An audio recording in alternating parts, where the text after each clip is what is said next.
I'm crouched in the darkness. The only sound, the soft hum of night vision goggles strapped to my face. The air is thick with tension, the smell of sweat and smoke hanging heavy over the desert landscape. Suddenly, a burst of static crackles through the comms device in my ear, and a voice whispers urgently, "Bravo 12? This is SIERRA 6. We have multiple hostiles closing in on your position, requesting immediate extraction." My heart racing. I glance around at the shadowy figures of my team, their faces set with determination. We're a special ops unit, tasked with infiltrating enemy lines and gathering intel on a top-secret facility. But something's gone terribly wrong. The enemy has been alerted, and now we're fighting for our lives.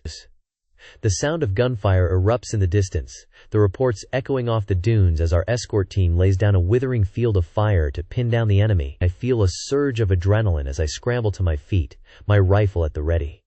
We need to move, and fast. The facility is just a few hundred meters away, but it might as well be on the other side of the world.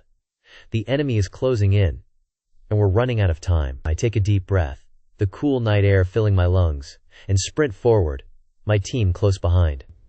As we run, the landscape blurs around us, a chaotic jumble of sand and rock. The only constant is the sound of gunfire, growing louder with every step. I can feel the fear creeping in, the doubt that we might not make it out alive. But I push it aside, focusing on the mission. We have to get that intel, no matter what it takes. The facility is rumored to be developing a new generation of advanced weaponry, something that could change the course of the war. And we're the only ones who can stop it. But how did we get here? The answer lies in the complex web of geopolitics and technology that has come to define modern warfare. The rise of advanced technologies like drones, cyber warfare, and artificial intelligence has created a new landscape of conflict. One where the traditional rules of engagement no longer apply. The old certainties of war, the clash of steel on steel, the smell of gunpowder and sweat, are giving way to a new kind of warfare, one that is fought in the shadows, with code and circuitry rather than bullets and bombs.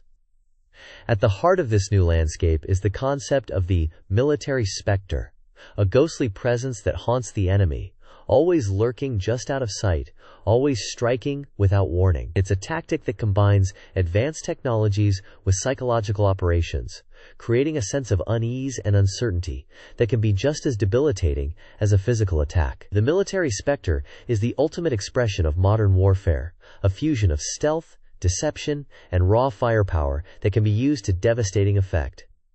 But the development of the military specter is not just a matter of technology, it's also deeply rooted in the geopolitics of the modern world.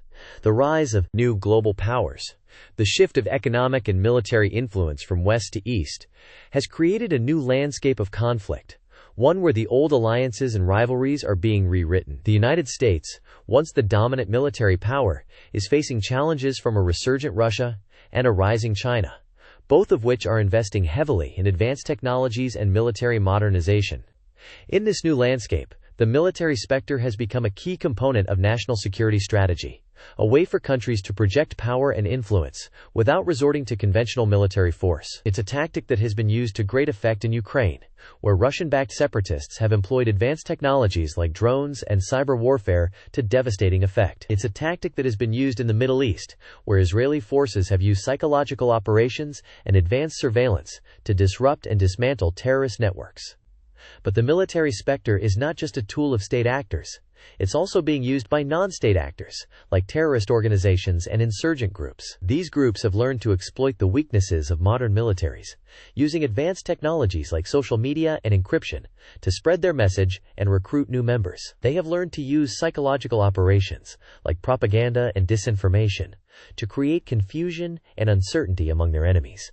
And they have learned to use advanced tactics, like ambushes and raids, to strike at the heart of their enemies' power. As I run through the desert, the sound of gunfire growing louder with every step, I know that I'm not just fighting for my life, I'm fighting for a way of life. The military specter is a powerful tool, one that can be used to great effect in the right hands, but it's also a double-edged sword, one that can be turned against us if we're not careful. The line between reality and illusion is thin, and in the world of modern warfare, it's easy to get lost in the shadows. But I know that I have to keep moving, to keep pushing forward, no matter what. The fate of the mission, and the fate of the war, depends on it. The facility is just ahead, a looming presence in the darkness. I can see the outlines of buildings, the glow of lights in the windows. My heart is racing, my senses on high alert. We're going in, and we're going in hot. The sound of gunfire is getting closer, the enemy closing in on our position. I take a deep breath, the cool night air filling my lungs, and charge forward, my team close behind. We're about to find out what's really going on inside that facility, and we're going to stop it, no matter what it takes. The next 10 minutes will change the course of the war, and we're just getting started. As the sun began to set on the battlefield, casting a golden glow over the chaotic landscape, the opposing forces dug in for what would be a pivotal and decisive confrontation. The enemy, bolstered by the arrival of reinforcements, had established a robust defensive perimeter, replete with interlocking fields of fire and strategically placed strongpoints. In response, the Allied commander, a seasoned veteran of numerous campaigns, devised a bold and innovative plan to breach the enemy's defenses and shatter their resolve. The battle commenced with a ferocious artillery barrage, as Allied guns and howitzers unleashed a withering storm of high-explosive shells upon the enemy's positions. The earth shook and trembled beneath the onslaught, sending tremors through the ground and hurling debris high into the air. Amidst the cacophony of explosions and screaming shrapnel, the Allied tank corps, comprising heavily armored M1 Abrams and British Challenger 2s, advanced steadily across the battlefield. These behemoths of steel and firepower, equipped with state-of-the-art fire control systems and advanced composite armor, proved nearly impervious to the enemy's anti-tank missiles and gunfire. As the tanks pushed forward, they were supported by swarms of AH-64 Apache helicopters, their rotors whirring and dipping as they darted between the enemy's defenses. These agile and deadly aircraft, armed with Hellfire missiles and 30mm chain guns, proved instrumental in suppressing enemy strongpoints and clearing a path for the advancing armor. The Apaches' advanced targeting systems and thermal imaging capabilities allowed them to pinpoint and engage enemy positions with unerring accuracy. IR missiles and gunfire ripping through the enemy's defenses with devastating effect.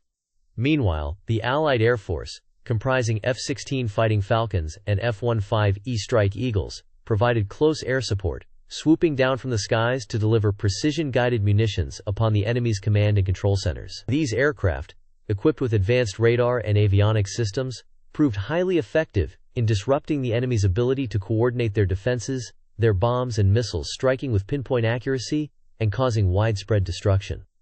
As the battle raged on, the enemy's defenses began to falter, their strongpoints crumbling beneath the relentless onslaught of artillery, tank fire, and air support. The Allied commander, sensing victory within grasp, committed the final reserve of troops, a battalion of elite infantrymen, to the fray. These battle-hardened warriors, equipped with advanced body armor and communication systems, poured into the breach, their rifles and machine guns blazing as they cleared the enemy's positions and secured key terrain features. The enemy, realizing their situation was hopeless, launched a desperate counterattack, hurling a mass of infantry and armor against the Allied lines. However, this last-ditch effort was swiftly repelled by the Allied tank corps, which, supported by the Apaches and Air Force, unleashed a withering barrage of firepower upon the enemy's exposed flanks. The enemy's counterattack was swiftly broken, air troops fleeing in disarray as the Allied forces pursued, cutting down any who dared to stand and fight. In the aftermath of the battle, the Allied commander surveyed the carnage-strewn landscape, the wreckage of enemy tanks and aircraft strewn about like so many twisted and smoldering carcasses. The enemy's defenses had been breached, their strongpoints overrun, and their will to resist shattered. The battle had been a decisive and crushing victory, one that would have far-reaching consequences for the outcome of the war. As the dust settled and the guns fell silent, the Allied commander knew that the tide of the conflict had been irreversibly turned, and that the enemy would never again pose a significant threat to the Allied forces. The M1 Abrams, with its 120mm smoothbore cannon and advanced fire control system, had proven itself to be a formidable opponent on the battlefield, its armor and firepower allowing it to dominate the enemy's tanks and strongpoints. The AH-64 Apaches, with its advanced targeting systems and Hellfire missiles, had proven instrumental in supporting the armor and infantry, its agility and firepower allowing it to outmaneuver and destroy the enemy's anti-tank teams. The F-16 Fighting Falcon and F-15E Strike Eagle, with their advanced radar and avionics systems, had provided precision-guided munitions and close air support, their bombs and missiles striking with pinpoint accuracy and causing widespread destruction. As the Allied forces regrouped, led, and reorganized, preparing to push deeper into enemy territory, the commander knew that the next phase of the battle would be just as critical, if not more so. The enemy, though defeated, still possessed the ability to launch guerrilla attacks and harass the Allied supply lines. The commander, aware of this threat, ordered his troops to remain vigilant, to press the attack, and pursue the enemy relentlessly, cutting off their lines of retreat and destroying their will to resist. The battle may have been won, but the war was far from over, and the Allied commander knew that the next 10 minutes would be just as crucial as the last. The aftermath of the pivotal battle still resonates in the annals of military history, a testament to the power of strategic decision-making and technological innovation. The turning point in the conflict, as previously discussed, was the successful deployment of advanced reconnaissance drones, providing real-time battlefield intelligence that allowed commanders to make informed decisions and outmaneuver their opponents. The turning point. What caused the victory/defeat was a culmination of factors, but the introduction of these drones marked a significant shift in the balance of power. Prior to their deployment, both sides were engaged in a war of attrition, with neither able to gain a decisive advantage. The drones changed this dynamic, allowing one side to anticipate and prepare for enemy movements, ultimately leading to a series of decisive victories. The ability to gather and analyze vast amounts of data in real time enabled commanders to identify patterns and vulnerabilities in the enemy's strategy, which they could then exploit to their advantage. This turning point was not just a matter of technology, but also of the strategic vision and leadership that underpinned its deployment. The commanders who oversaw the integration of the drones into their operations demonstrated a keen understanding of the potential of this technology and how it could be used to reshape the battlefield. Their willingness to adapt and innovate, even in the midst of conflict, was a key factor in the ultimate victory.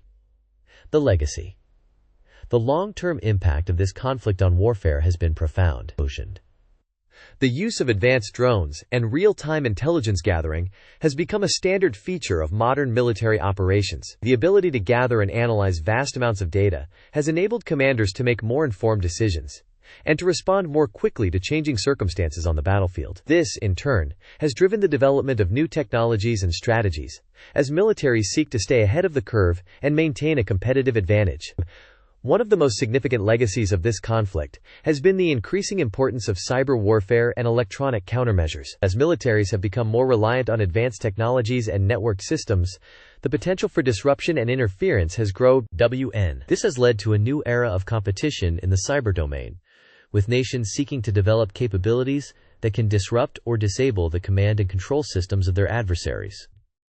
The legacy of this conflict can also be seen in the changing nature of military personnel and training. The increasing use of automation and artificial intelligence has required militaries to rethink their approach to personnel management and development. There is a growing recognition that the skills and expertise required to succeed in modern warfare are different from those of the past, and that new approaches to training and education are needed to prepare soldiers for the challenges of the future. As we look to the future, it is clear that the nature of warfare will continue to evolve and change. The development of new technologies, such as hypersonic missiles and advanced robotics, will continue to reshape the battlefield and challenge traditional notions of military power and strategy. The ability to adapt and innovate, to stay ahead of the curve and anticipate the challenges of the future, will be critical to success in this new era of warfare. The declassified documents and records of the 10 minutes that changed war serve as a powerful reminder of the importance of strategic vision, technological innovation, and leadership in shaping the course of military history. They offer a glimpse into a pivotal moment in time, one that marked a significant shift in the balance of power and set the stage for the conflicts of the future. As we reflect on the lessons of the past, we are reminded that the true test of military strength lies not in the technology or the tactics, but in the ability to adapt, to innovate, and to stay ahead of the curve in a rapidly changing world. In the end, the story of the 10 minutes that changed war is a testament to the power of human ingenuity and the importance of leadership in times of crisis. It is a reminder that, even in the most challenging and uncertain of circumstances, the right combination of strategy, technology, and vision can lead to victory and shape the course of history.